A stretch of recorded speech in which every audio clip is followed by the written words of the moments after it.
अस्सलामुअलैकुम। बिस्मिल्लाहिर्रहमानिर्रहीम। अल्लाहुम्मा रब्बि इश्रह ली सदरी व यस्सिर ली अमरी वहलुल उक़दतम मिन लिसानी यफ़क़हू क़ौली। मैं आज ये वीडियो अपने पाकिस्तान स्टामरिंग एसोसिएशन के जो मेंबर्स हैं, जो पार्टिसिपेंट्स हैं, जो शुरका हैं, मैं इनके लिए बना रहा हूँ। और बहुत सारे वीडियोज़ स्टामरिंग के ऊपर मैं बना चुका हूँ, जो कि ऑलरेडी रूमी ब्लॉग के ऊपर मौजूद है। वहाँ पर कुछ लोगों को मैंने वो बताया है। यूट्यूब में एक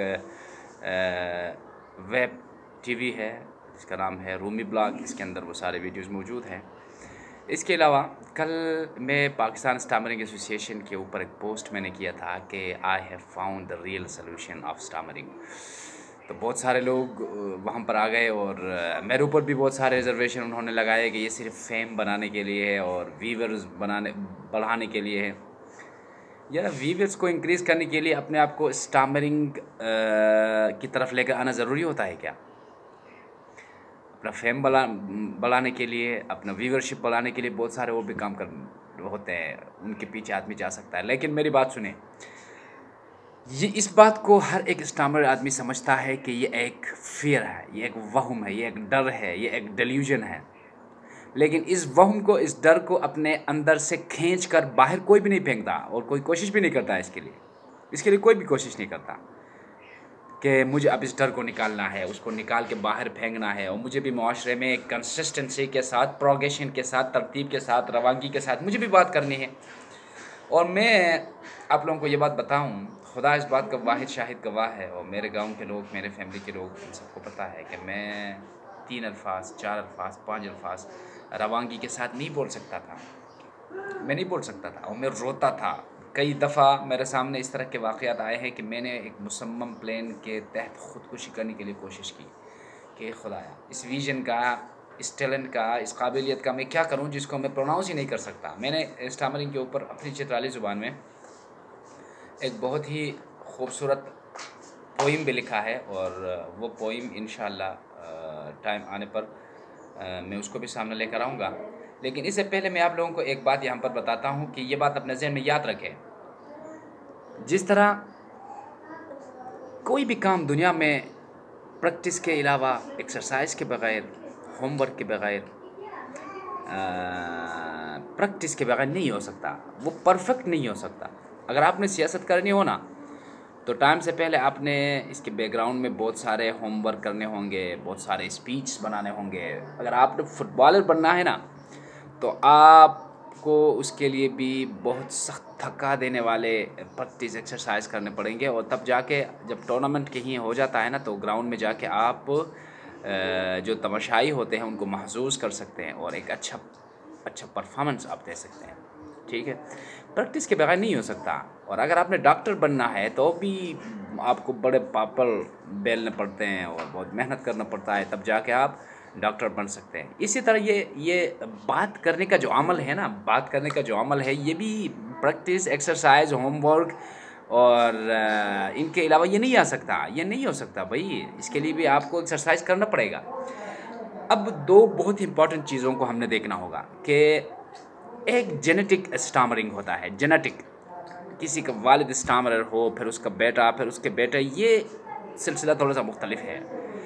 इसके ऊपर मैं कुछ नहीं कह सकता। लेकिन जो सिचुएशनल स्टामरर होते हैं, जो मतलब उनके फैमिली में दूसरा कोई फ़र्द इसका शिकार ना हो और ये अकेला एक फ़र्द है जो अपने ख़ानदान में स्टामरर है, तो उसके लिए मैं ये बताऊं कि आपने देखना ये होगा कि बात करने के दौरान वो कौन से ऑर्गन हैं आपके ह्यूमन बॉडी के अंदर जो कि बात करने के साथ लिंक है।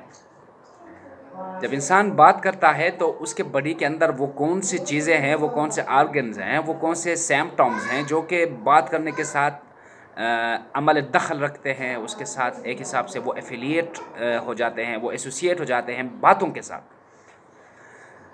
तो मेडिकल साइंस ये बताता है कि जब इंसान बात करता है तो सबसे पहले उसकी जो बात होती है वो यहाँ पर फ्रंटल लूब में प्रोसेस हो जाती है, शुरू हो जाती है। ठीक है, और इसके बाद इसके जो ये पैरानोजल साइनसेस, ये सारा एरिया, और इसके बाद ये स्कल जो है ना, ये जबड़े और फिर ज़ुबान और फिर सांसें, इन चारों चीज़ों का बात करने के जो प्रोसेस है ना, उसके साथ बड़ा एक गहरा ताल्लुक़ है। जब इंसान कम बात करता है किसी डर की वजह से, किसी फ़ियर की वजह से, और वो कहता है कि मैं जब बात करूँगा या बात करूँगी तो फिर लोग मेरे ऊपर हँसेंगे और मैं शर्मिंदा हो जाऊँगा, तो कम बात करता है। जब कम बात करता है तो उसके ये 1-2 ज़बान की और सांसों की एक्सरसाइज उसकी ना हो सकी।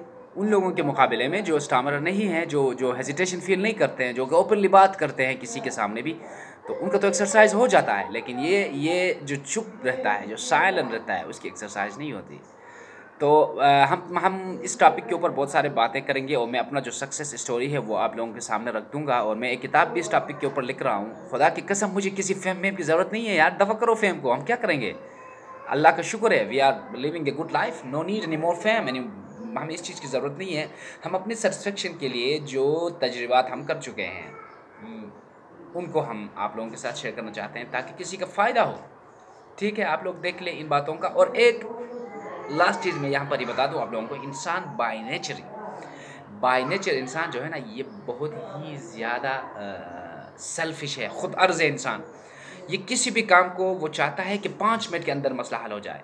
यार एक 25 साल, 20 साल, 15 साल, 10 साल मुसलसल आप एक आदत में डल चुके हैं, वो आपके ब्रेन के अंदर, आपके बॉडी के अंदर सरायत कर चुका है, तो इतना जल्दी उसको नहीं निकाला जा सकता। और आपने थोड़ा सा मुस्तकिल मिजाजी का मुजाहिरा करना पड़ेगा और ये निकल सकता है। मैंने निकाला है इसको, मैंने निकाला, ये निकल सकता है। ठीक है ना? आपने सिर्फ जो टिप्स मैं बताऊंगा उसके ऊपर अमल करना है और हम साथ चलेंगे और इंशाल्लाह इस मसले को हल करेंगे। और जो किताब मैं लिख रहा हूँ, और वो किताब एक जामे कम्प्रहेंसिव किताब है, उसमें बहुत सारे चीज़ें बड़े डिटेल के साथ मैंने बयान की है। तो अभी यहाँ पर पेशावर में अफ्तारी के लिए सिर्फ 10 मिनट रह गया, इंशाल्लाह हम बात करेंगे फिर। और अपना ख्याल रखिएगा। थैंक यू सो मच, अस्सलाम वालेकुम। लेकिन डर ये नहीं है, अच्छा इससे डरना नहीं है इस चीज़ से।